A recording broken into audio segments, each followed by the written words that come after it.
Olá, irmãos, estamos aqui mais uma vez para darmos continuidade ao nosso estudo da EBD. Vamos aqui prosseguir com a história do Dr. Calley. E antes disso, só uma revisão rápida do que nós vimos na nossa última aula. O que foi que aconteceu em nosso último encontro? Estudamos um pouco sobre a fuga do Dr. Robert Calley da Ilha da Madeira devido à perseguição que se levantou.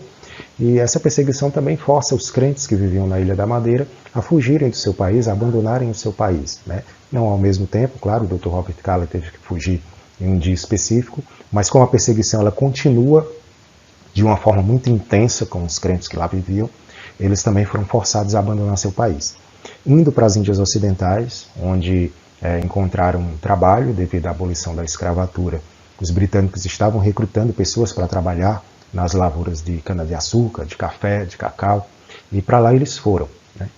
Infelizmente o clima lá era completamente diferente do que eles tinham na Ilha da Madeira, e devido ao calor intenso, muitos acabaram morrendo, né? A adaptação não foi fácil, e a história registra que houve uma preocupação da sociedade da Igreja Livre da Escócia em relação a esses crentes, e devido todo a situação complicada em que eles estavam vivendo, né, foi entrado em um acordo com a sociedade americana para fornecer para esses crentes terras que eles pudessem cultivar, onde eles pudessem trabalhar, viver, né, estabelecer uma nova vida, e assim foi feito, foi doado o local para eles viverem lá, e muitos dos crentes que estavam nas Índias Ocidentais, num ambiente muito diferente e complicado para eles, conseguiram sair das Índias Ocidentais e ir para a América do Norte, começar uma nova vida por lá, né? O próprio Calley ajudou com uma compensação financeira que ele recebeu devido aos estragos que foram causados a ele lá na Ilha da Madeira, né? A Embaixada Britânica ela interviu junto a Portugal para que essa compensação fosse feita, e o Calley utilizou esse dinheiro para ajudar esses crentes a começarem uma nova vida agora na América do Norte, né? Um clima melhor, e assim se sucedeu, né? Esses crentes se estabeleceram por lá. Alguns crentes ficaram nas Índias Ocidentais, mas uma grande leva foi começar uma nova vida na América do Norte, né? E nós vimos todo o desenrolar da história que foi que sucedeu-se com esses crentes nesse período, né?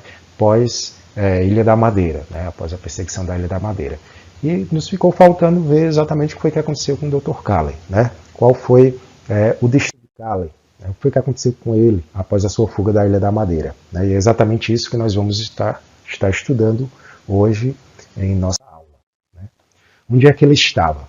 A gente viu que Calley ele fugiu da Ilha da Madeira indo para as Índias Ocidentais. Só que ele não fica lá nas Índias Ocidentais, né? Ali foi apenas o local para onde ele fugiu, não tinha como se programar, né? Um navio que estava indo para lá, então ele acaba tipo que pegando carona nesse navio e indo parar lá.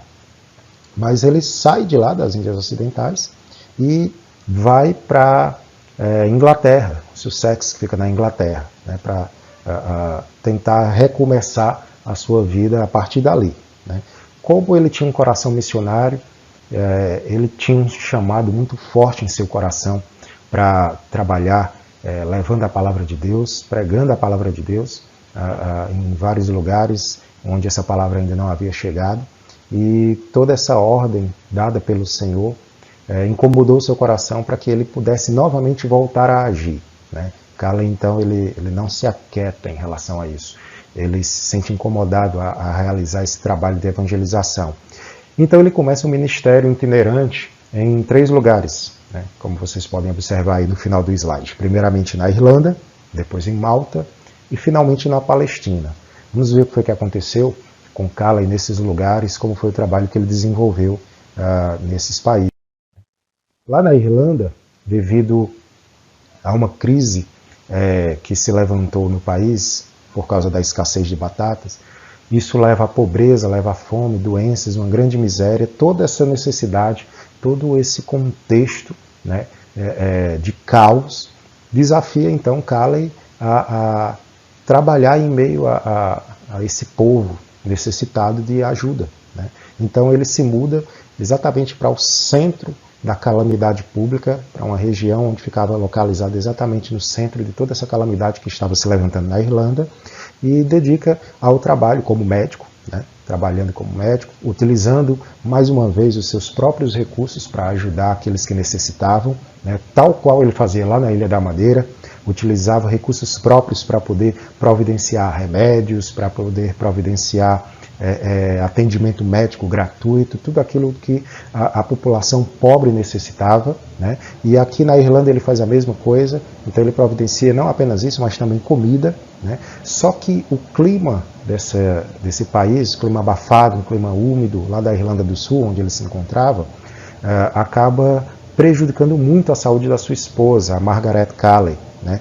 E por conta disso, por conta dessa questão, o bem-estar da sua esposa, né, a saúde da sua esposa era uma preocupação constante em relação a Calley, já que a Margaret de fato tinha uma saúde frágil, né? Ele já casa vivenciando esse contexto. Foi exatamente isso que o impediu de ir para a China, né, quando ele tinha os planos de evangelizar a China, trabalhar como missionário lá na China. Nós vimos isso no começo da história do Dr. Calley, né, quando ele se converte, ele tem esse desejo de evangelizar a China.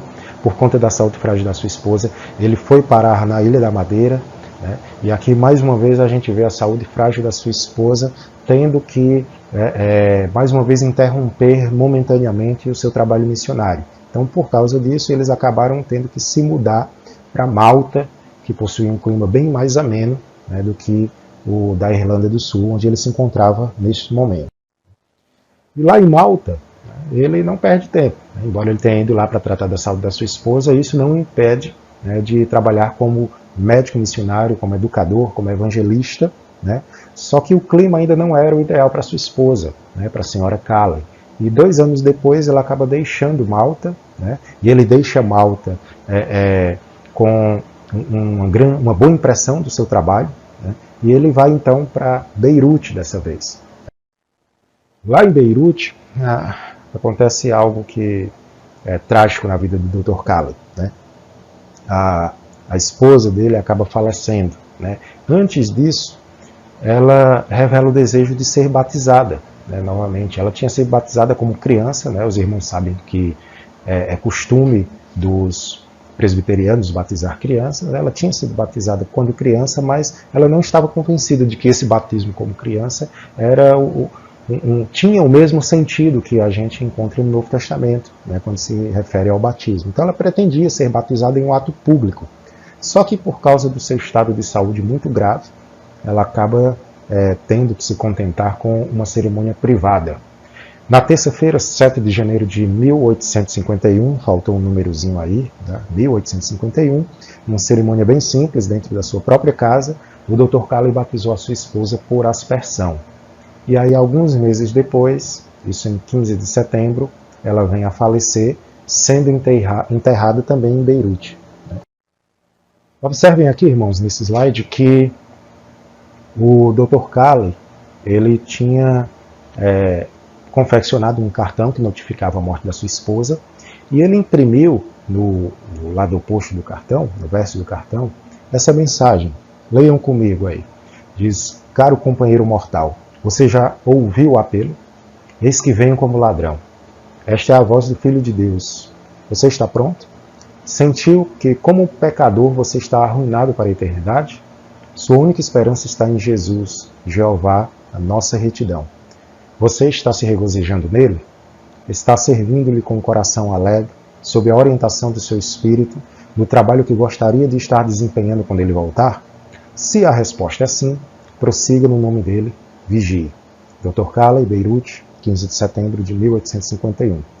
Percebam que, mesmo a morte da sua esposa, né, Calley soube aproveitar todo o contexto para continuar evangelizando, glorificando a Deus em meio a toda a dor, a toda a tristeza que ele estava sentindo com a partida de sua esposa, né?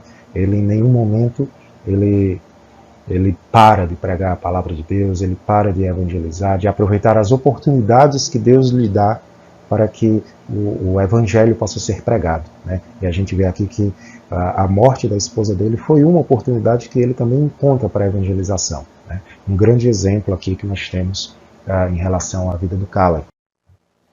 E aí, após a morte da sua esposa, o doutor ele estava livre para fazer algo que ele gostaria de fazer há muito tempo, que era explorar a Palestina, né?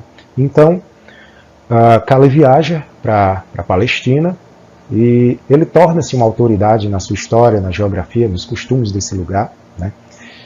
Quando ele foi embora, ele, depois de desenvolver todo o seu trabalho missionário lá, de alcançar vidas para a glória do Senhor Jesus nesse lugar, ele havia deixado uma pequena congregação composta de muçulmanos que se convertem, né, judeus convertidos, e cristãos nestorianos que também se convertem. Esses cristãos, na verdade, os nestorianos é uma seita que distorce um pouco a questão da natureza divina e humana do Senhor Jesus, né? E aí o Caleb, ele forma então na Palestina, ele deixa na Palestina congregação organizada por esse tipo de pessoas convertidas ao Senhor, né? Então a gente vê que por onde Caleb passa, ele deixa, né, a semente da igreja ali plantada, né? A gente vê o trabalho dele sendo frutífero, Deus abençoando e utilizando bastante a vida deste homem.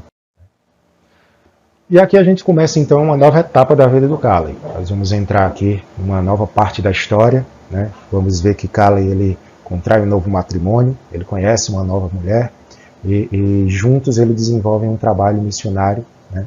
Agora aqui no Brasil, que até hoje somos aqui frutos desse trabalho, né, para a glória do Senhor. Vejamos então essa nova etapa da história do Caleb. Lá em Beirute ainda, né, lembre-se que foi lá em Beirute que ocorreu a morte da primeira esposa do Caleb. Lá em Beirute ainda aconteceu algo importante, muito marcante na vida do Dr. Caleb, né? Em março de 1852, ele estava para deixar Beirute, para voltar para a Escócia, e aí ele descobre que o navio iria partir no domingo, né? Nós tínhamos estudado isso, como Caleb, ele entendia o significado do dia do Senhor, né? E como ele lidava com o dia do Senhor de uma forma muito, muito profunda, né? Entendendo que era um dia realmente dedicado ao Senhor, para honrá-lo, para glorificá-lo, para buscar uma maior intimidade com Deus. E era contra os princípios de Caleb viajar neste dia. Então ele resolveu adiar a viagem, né?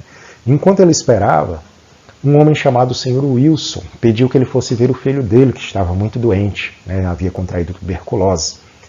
Caleb, então, né, atende o pedido deste homem, vai até a casa do Sr. Wilson para poder diagnosticar o estado de saúde do seu filho.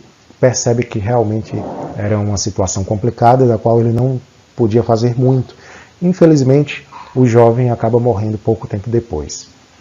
O fato é que essa visita do Dr. Caleb à família do Sr. Wilson o torna próximo, né, desse homem e da sua família como um todo, em especial da filha do Sr. Wilson, a Sarah Bolton Wilson, né? Ela tinha ouvido falar sobre a história de Caleb, né, a história do médico que havia causado um rebuliço na Ilha da Madeira, né, e a perseguição que tinha sido levantada contra ele. E ela estava muito interessada em conhecer esse médico, encontrá-lo, conversar um pouco sobre ele e sobre tudo o que havia acontecido nessa história, né. Então, eles retornam para a Inglaterra, os Wilsons, eles acabam indo no mesmo navio para a Inglaterra, né? Lembre-se que estávamos em Beirute, onde faleceu a esposa do Dr. Caleb, onde o Dr. Caleb foi convidado pelo Sr. Wilson para poder cuidar do filho dele, que infelizmente morre, e a família dos Wilsons e o Caleb, eles saem de Beirute, vão para a Inglaterra e acabam que coincidem de irem no mesmo navio. Durante a viagem, né, a Sarah, a filha do Sr. Wilson, estava na companhia do Dr. Caleb, ambos estavam um na companhia do outro de uma forma muito frequente, né, e rapidamente se desenvolve aqui uma amizade, e essa amizade se torna em amor, né, E aí, em dezembro de 1852, eles acabam se casando em uma igreja congregacional. A vida agora toma uma nova dimensão, né? O ministério de Calley acaba sendo enriquecido com a presença da senhora Calley, agora a nova esposa do Dr. Calley, né? Ela tinha uma personalidade talentosa, né? Era uma pessoa que atraía a atenção dos demais, ela era uma pessoa influente, né? Onde ela passava, ela causava uma grande influência e ambos se completavam. Era um casal realmente abençoado por Deus e onde um ajudava o outro em seu ministério, né? Aqui nós temos a imagem, a foto da senhora Calley. Após o casamento, né, a história conta, né, que os dois se tornaram de fato inseparáveis, a biografia de um se torna a biografia de outro. De fato, quando se fala em Calley, remete-se também a Sarah Calley, né?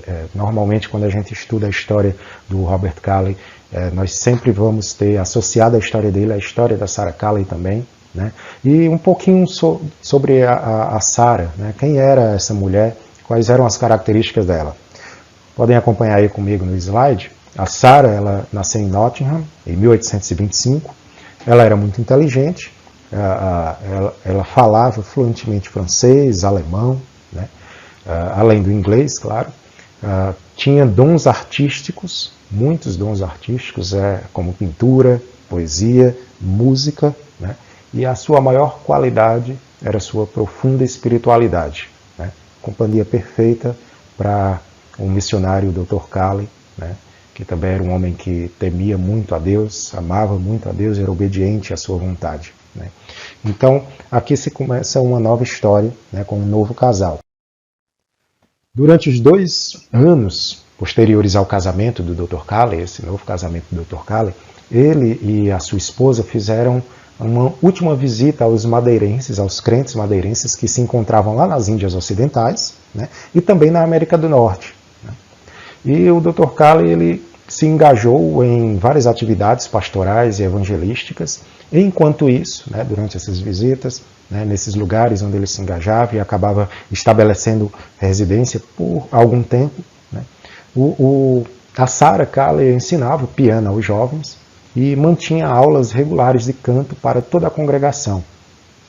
A Sarah, ela acreditava, de uma maneira bem correta, né, que a verdadeira igreja é aquela que canta. E o canto congregacional deveria ser da mais alta qualidade, né, bem diferente do que, infelizmente, a gente encontra hoje, né, em relação ao ministério de música, de louvor, que muitas igrejas têm entendido de uma maneira equivocada, né. Então a gente vê aqui como a Sarah Calley, ela se importava com essa questão do louvor congregacional, do canto congregacional. Muitos hinos foram escritos por ela, né, são de autoria dela. Quem tem a oportunidade de conhecer sobre os salmos e hinos percebe que existem alguns de autoria da Sarah Calley, né, e a gente vê aqui sua contribuição importantíssima nesse ministério também, né. O Dr. Calley, ele insistia muito que os crentes madeirenses, né, eles eram crentes que falavam português e, portanto, eles deveriam fazer conhecido o nome de Cristo em toda parte do mundo onde também se falava português, né? Era uma missão deles alcançarem nações que tinham a mesma língua, o mesmo idioma, né?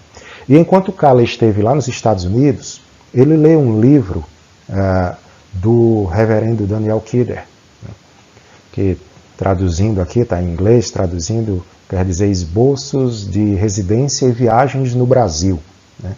E o Kidder, ele era um missionário da Igreja Metodista, e ele narra nesse livro, de uma maneira bem detalhada e viva, das experiências que ele teve como vendedor ambulante de livros religiosos aqui no Brasil, né, de 1837 a 1842. E a leitura desse livro impactua bastante o Dr. Calley, né, e causa uma forte impressão em sua mente. E ele começa a imaginar se talvez o Brasil não seria o seu próximo campo missionário. Então, perceba aí Deus trabalhando na história, né? Lá nos Estados Unidos, ele se depara com esse livro, né? E ao ler esse livro, ele passa então a cogitar a possibilidade de iniciar o seu trabalho missionário aqui no Brasil, né? E aí algo interessante acontece, né? O casal, né, o Dr. Calley, né, eles ponderaram sobre essa possibilidade. Eles eram movidos pela pobreza espiritual dos brasileiros, sentiam que toda a experiência que o Dr. Calley tinha vivenciado lá na Ilha da Madeira talvez tivesse sido uma boa preparação para o serviço dele aqui no Brasil, né? Ele conhecia a língua portuguesa, falava muito bem, era fluente no português, tinha conhecimento sobre os métodos da Igreja Católica, né, a Igreja Católica Romana, que assim como lá na Ilha da Madeira, também no Brasil, era a religião oficial, né, era a Igreja Romana quem comandava toda essa questão religiosa aqui no Brasil, e toda essa experiência do Dr. Calley na Ilha da Madeira o preparava muito bem para um trabalho missionário aqui no nosso país, né? Então, ele acaba recebendo uma carta da Sociedade Bíblica Americana, requisitando 2 ou 3 crentes que pudessem trabalhar como vendedores ambulantes de livros religiosos no Brasil. Calley vê aí então a oportunidade que ele esperava, né? Ponderava se talvez o Brasil não fosse seu campo missionário, e de fato percebam aqui Deus trabalhando, né? Eles recebem esse chamado da Sociedade Bíblica Americana para trabalharem como vendedores ambulantes de livros religiosos no Brasil, né? Acabam então aceitando esse chamado de Deus para esse serviço, né? E começam então os preparativos para seguir em viagem ao Brasil, né?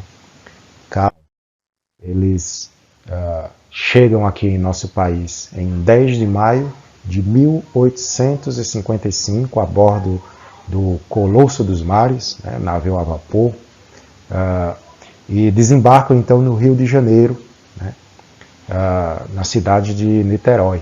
E aqui se inicia uma nova etapa da história do Dr. Calley, né, começando um trabalho missionário agora em nosso país, em solo brasileiro.